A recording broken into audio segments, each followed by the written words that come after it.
Kia ora koutou katoa. Welcome to Ngā Kōrero Mō Te Wā Ki Te Hiki Mai o Te Mātauranga. Conversations on the future of education. Today we're exploring lifelong learning for a post-truth world with my guest, Rose Hipkins. Tēnā koe, Rosemary, and thanks for agreeing to have this conversation about the future of education. I think now more than at any time in my career, this is one of the most important conversations that we can have.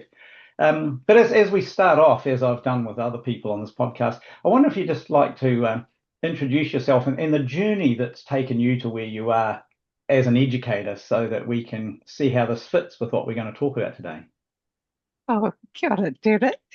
Thank you for inviting me to do this. When I look back over my career, I've recently retired, and if I go back to the start, my first year of teaching was, I think, 1970. So people can do the math. I worked for the first 20, 25 years or so as a teacher. I taught science and biology, and in my last position was deputy principal of a small girls' school. So I had some of that admin experience as well.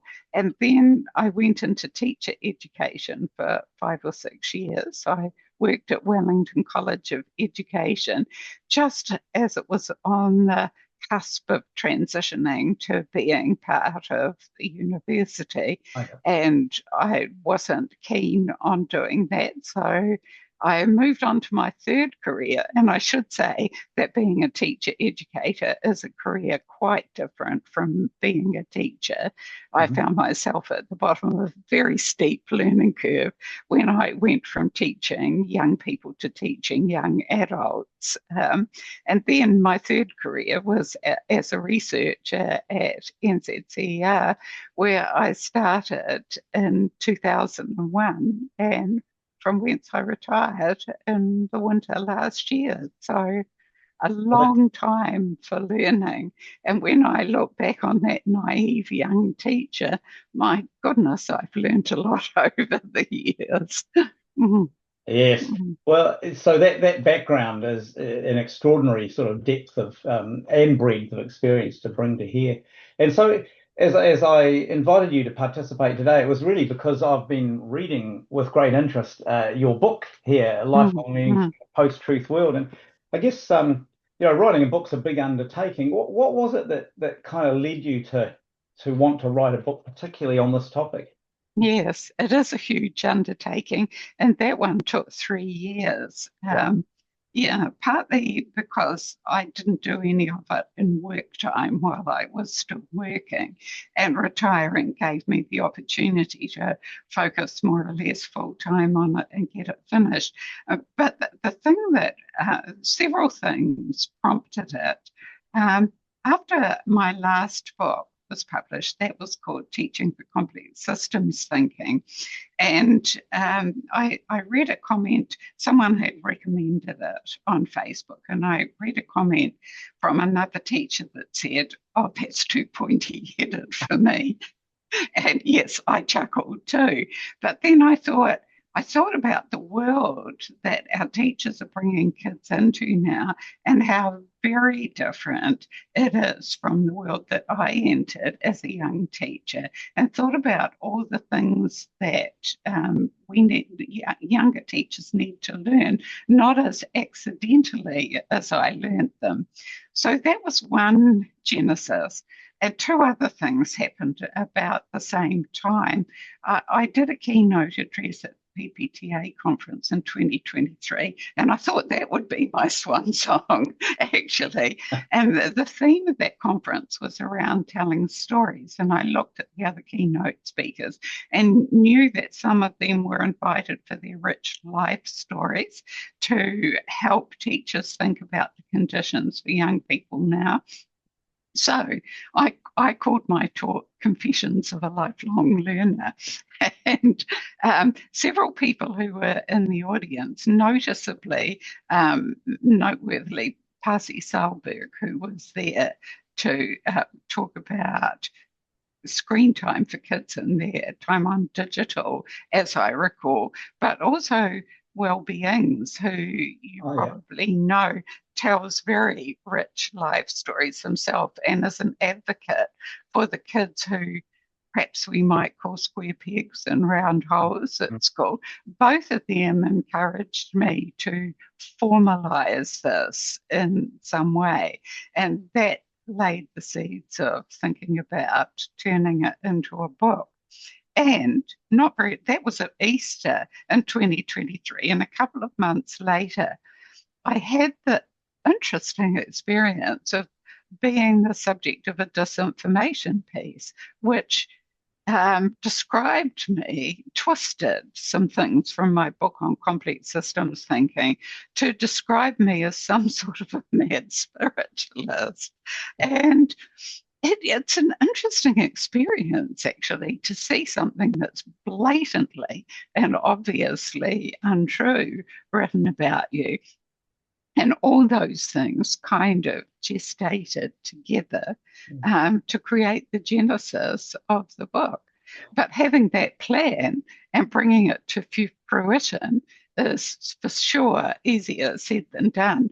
And I couldn't have done it and arrived at what I've got without my critical friends. So yeah, there were people who read some of my early drafts and asked me really critical questions that made me sit back and think, oh my goodness, yeah, why did I say that? Why did I think like that? And those questions contributed to deepening my learning even more as I went. So the process of writing the book was a learning journey in itself, even though I'm a comparatively experienced author. I think that's what I've been encouraged in reading the book that you've written is when I first read the title, Lifelong Learning, I was preparing myself for some sort of exegesis on lifelong learning. You know, we've read a lot, but actually you've personalized that. You said this is my story as a lifelong learner, which adds a real richness to it. But it's lifelong learning in an age of as you say, the post-truth world. I wonder for the sake of people listening to the podcast, what can you summarize what you mean by a post-truth world and why that's important for us as educators to take on? Oh gosh, lots of people have written about that far more eruditely than me, Derek. But what we see in a world with social media in it, and of course, we haven't had that for that many years. Those of us who are a bit long in the tooth can remember a time before computers, even. In fact, when Doug brought the first computer into our house, I rolled my eyes and said, another boy's toy. Then, of course, I was the one who ended up using it. Well, he uses it too, but I do far more. So there's this very different world. And one of the things social media and the internet more generally, I have to say, has allowed people to do is to bypass all the checks and balances that still go with more formal paper-based Oh, publications. yeah. Yeah, so if you're writing something on paper, assuming you're not self-publishing, and of course that possibility is there now too, your work has to get through peer review and through a publishing process, which used to act as a screen of some sort. Now anyone can publish anything that they want to, and distilling what's real or what's verifiable, what you should trust actually is probably the best way to say this. And that's the angle that science educators who are working in this space have taken, that young people need to know who to trust because we can't think through everything for ourselves.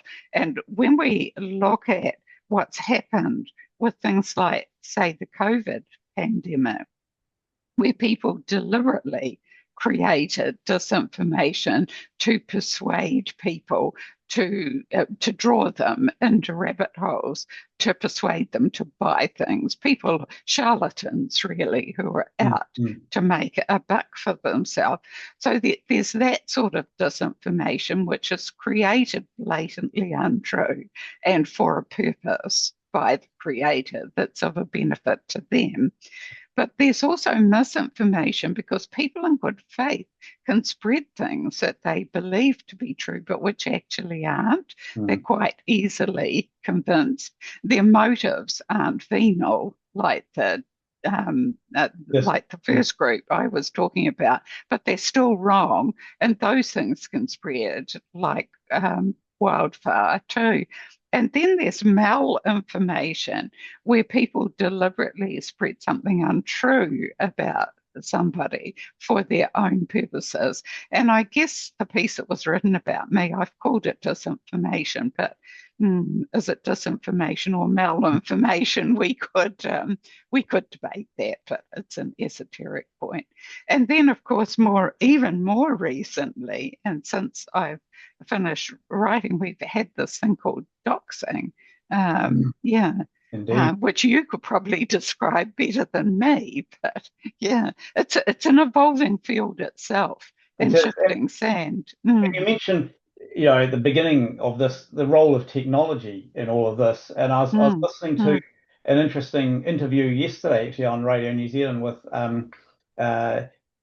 Andrew Postman, who's the son of Neil Postman. Oh, Neil Postman, one of my kind of formative reads was his Amusing Ourselves to Death, and then later the end of education, and Technopoly, and of course, indeed.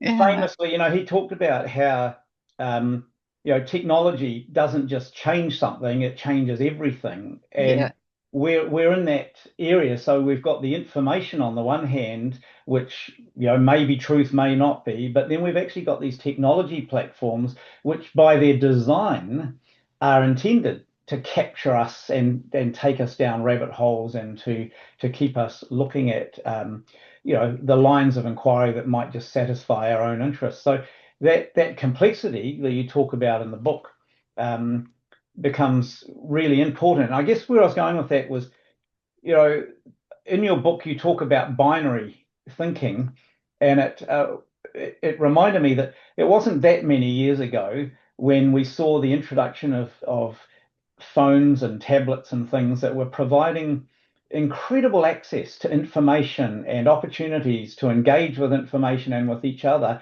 in what me as a sort of techno optimist, I guess, saw as the potential, the education potential in it. But I'd have to say, over the years, I've had to reluctantly almost accept that actually, when we put the human element into it, we're no longer seeing sort of a responsible and capable and appropriate use of that. The power of the technology, as Postman talks about, has almost overtaken our ability to feel in control. And so as a result, we see a lot of this binary thinking. It's good or it's bad, and not a lot of sitting in the middle. Does that make sense? We're hardwired for binary thinking, I think. And it is a really tricky issue. I don't think we're teaching students young enough to look at binary thinking and what non-binary thinking looks like. I can remember when I learned about this, I can distinctly remember it because I was so horrified. I had to go and sit in the garden and think about it for a few hours. And the person who introduced me to this idea was Jane Gilbert.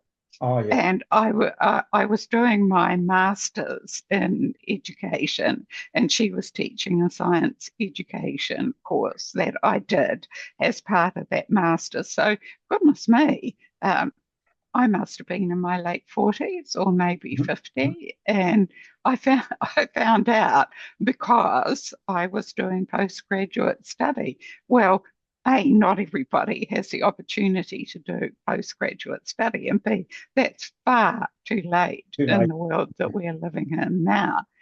But the reason I had to go and sit and think about it is because it changes everything. It's like a personal paradigm shift, that yeah. one. Mm, And of mm. course, we're seeing some of this play out, aren't we, at the moment with the conversations about curriculum, where the argument's being made that we've had a strong leaning or inclination towards inquiry that has not had a substantial emphasis on knowledge and so forth, and now a swing to defining quite precisely and accurately the knowledge that we need to deliver.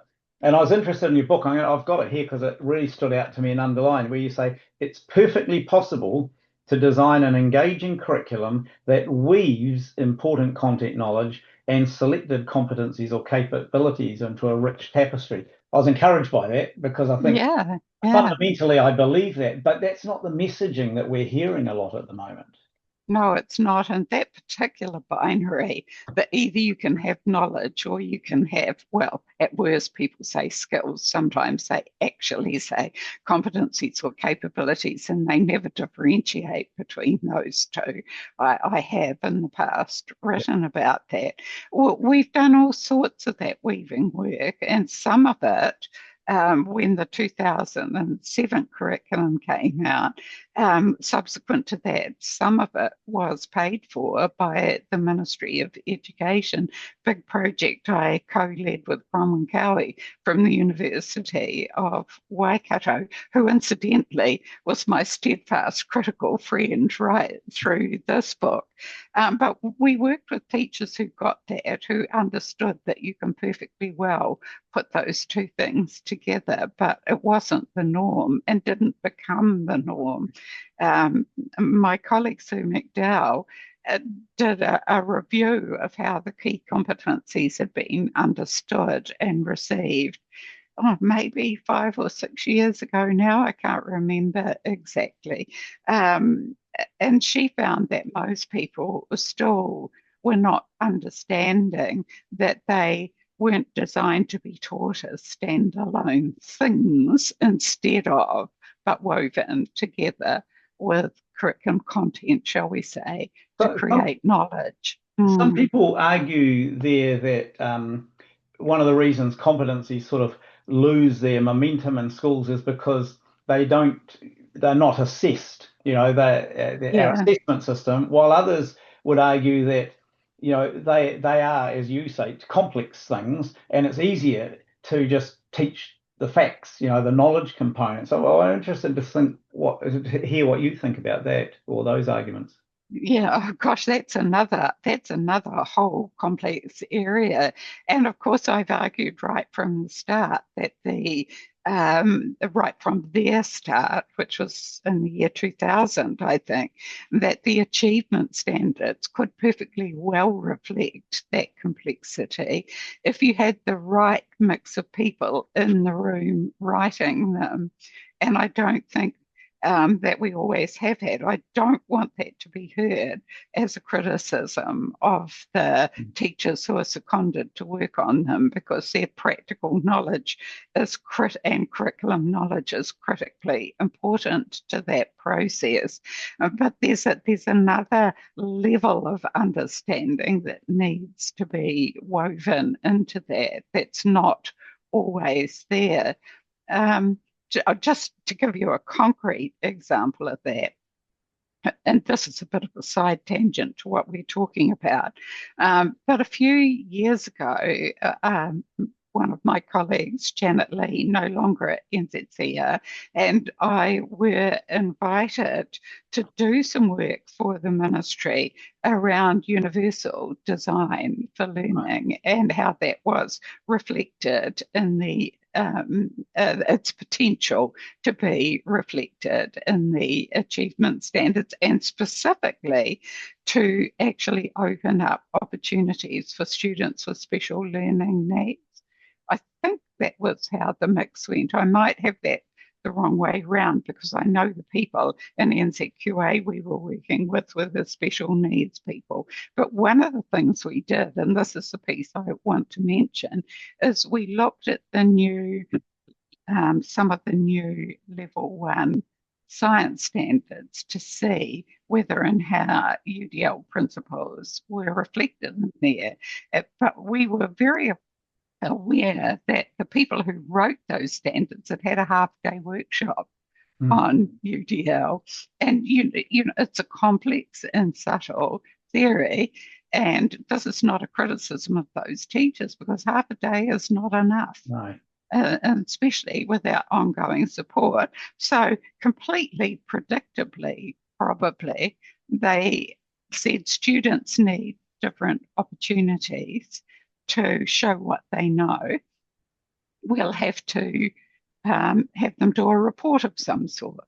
And they had gleaned enough about UDL to say the report could be verbal or visual or written, which is great. That's It's good. Yes, it's a good step forward. But that was the only way they had of responding, if they responded at all. Other countries have whole assessment design teams whose life's work, their specialist job, is designing assessment frameworks and processes. We say teachers, and always have said right from the start of NCEA, teachers are the best people to do this. I know it's well-intentioned, and I know that their knowledge is critical and valuable. I'm not dissing it, but there's another level of component that we don't add, and so we never quite get there. And just as an aside to that, Janet and I did a workshop for NZQA with the subject moderators, and right, it was a day. I can't remember all the details of it now, but I do remember right at the end of the day, I gave them a little 2-page report to read, and it was related to the work that we'd been doing. And then when they looked at it and said, "Gee, this is good," said, "Yes, I wrote it in 90 seconds. I put the question into our language model and it wrote it for me." Yeah. So that thing of relying on reports, that the technology ground has shifted. Yeah. Never mind it being just a very unidimensional interpretation of all the richness of UDL. It's really, really hard for teachers because things move so fast, and who supports them? Well, I think you're raising in my mind something that I've been pondering a lot lately, and it goes back to my time as a lecturer in initial teacher education. I spent 10 years in there, and it was that that idea of the teacher being the teacher, teacher. And we've moved with the exponential growth in knowledge, the need to understand the complexity of things like assessment systems and all that sort of thing. It's more important than ever that we understand, I think, that it's about we. There needs to be that opportunity for us to be engaging and connecting and sharing knowledge, and understand that, when I go into my classroom, I'm not the font of all knowledge anymore. I'm just a part of the system here. And that's definitely part of that complexity that you get at in your book, isn't it? We can no longer rely on the individual being the owner of everything, knowing all of that. And of course, we get that perpetuated. That thinking is not only with the one teacher, one class, one period, 1 hour type of thinking here, but we perpetuate that even subconsciously through what we do in our own professional learning. Conferences still have a big appeal because they have the chance to listen to that expert. But the real opportunity there lies in the conversations that happen afterwards and how we unpack that. And good conferences now creating the time and space to do that. But I think we still have an education system that places the teacher as somehow this immensely gifted and broad-rangingly competent person, which is just unfair, I think. Mm. I think the whole professional learning system is set up and designed to do that, and worse than that. Increasingly, over the years, it's become a generic system. So a one size fits all dose of professional learning, I suppose it's cheaper to deliver at the very time when the teachers need much more I want to say subject specific support, but not just any old subject specific support. And this is not a criticism of the professional learning providers because they can only do what they're funded to do. But I think this clear differentiation between those who do the teaching and other people is another unhelpful Yeah. binary, actually. We need to be thinking much more in networked and complex terms about who does what and not just push back onto the individual teacher when they're asked to do an impossible job. Yeah, I think what you're raising resonates with me in thinking about the work I did in the book I wrote with a couple of colleagues on agency, Mm, which is mm, another one of those concepts in our education system that I think is superficially understood at best, but not yeah, always I do deeply too. by others. Mm, And in our book, we wrote about agency. It's about responsibility at three levels. There's a responsibility I have to myself, and that. So as an educator, as a student, I have to think, act, and behave in ways that don't put myself at harm or choose to remain ignorant, all those sorts of things. But then there's a responsibility to others, and a lot of that, unpacks into the sorts of things you're talking about misinformation, disinformation, and so forth. We don't engage in those things if we want to be involved in a healthy kind of relationship. And then there's the relationship we have with the environment that we share, which may be just, sharing the paint pots in the classroom through to the oceans and so forth.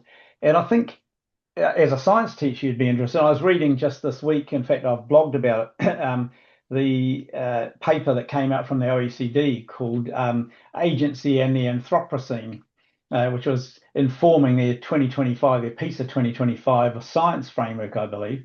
But in yes, there, it was the lead author was my good friend Peter White, and oh, of was it? course, yeah, and we had a New Zealander on that panel, Chris Eames from the Oh, University of Waikato. well, there you Yeah. go.